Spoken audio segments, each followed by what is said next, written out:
In the series we're doing with the BBC about the history of the world through 100 objects, we are trying to tell the story of humanity from the very beginning to today. The very beginning, the moment at which humanity separates itself from the animal kingdom, when human beings stop, in a sense, being animals, or, if you like, when humanity moves out of the kind of subject that David Attenborough would make a program about, is really the definition. The other definition would be is when we start making things, and when we make things that enable us to change the world, and on which we then come to depend. And we began, of course, with the hand axes in Africa nearly 2 million years ago, the objects that allow human beings for the first time to take control of their environment and to spread from Africa across the world. We have still to choose the 100th object, the object made now that is about humans changing the world now. And one of the candidates for that 100th object is what I want to talk about this evening.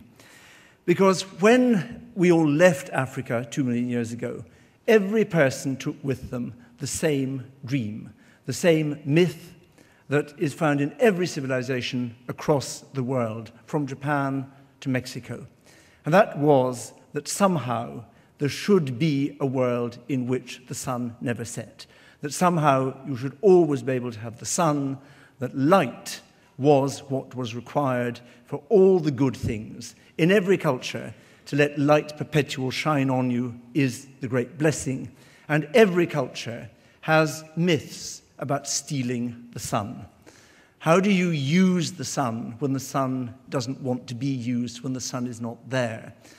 The myths of mirrors, the myths of suns accompanying you after death, during life, if you're the right kind of mythic hero, are absolutely universal.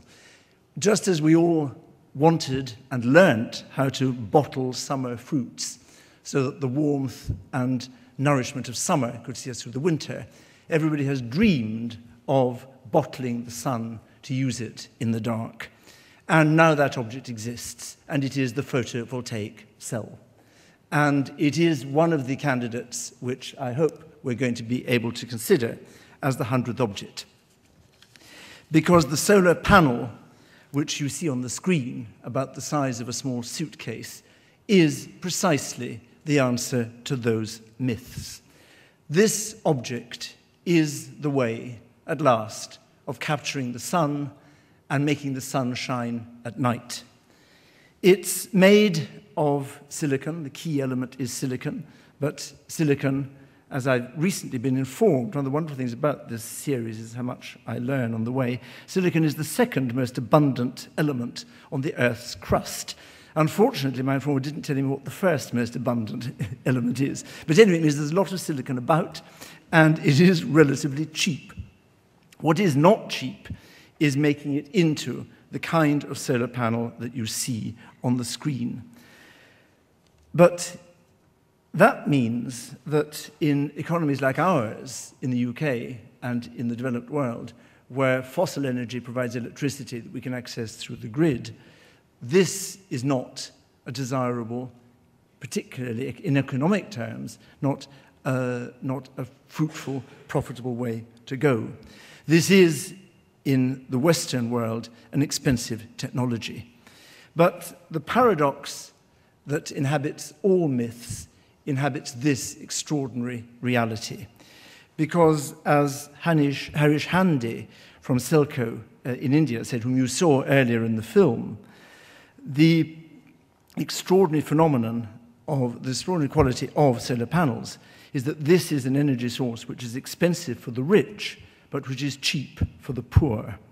And this is the most extraordinary fact about this object, that this object connected to a battery will be the equivalent of burning 80 litres of kerosene every year, with all the pollution, all the fire risk, all the health risk of that burning in a confined space carries with it.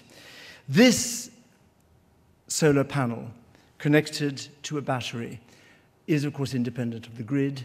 It's a simple technology that anyone can master.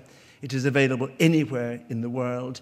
It allows everybody who's part of that great diaspora from Africa 2 million years ago, from Japan to Mexico, to have in their house a source of energy which will give them heating for safer cooking, give them light to let them read and study at night, give them energy for their mobile phones, the whole of the blessing of sunshine, bottled, saved, transformed, accessible during the dark, usable through the battery, will enable huge numbers of people, 1.5 billion is reckoned, to have access to what electricity can bring.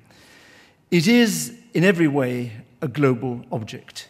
It was in essence devised in Hong Kong. Many of them are manufactured in China, and they are used, of course, across Asia, Africa, and America. If we're looking at an object which in the last 10 years has already begun to change the way humanity can live in the world, master its environment without damaging it, extend what it can achieve, then this solar panel must be one of the great candidates. It is the object which is transforming what has been a dream of the world for 2 million years into the reality for everybody within the next few decades. This is, without question, one of the great objects in the world's history. Thank you.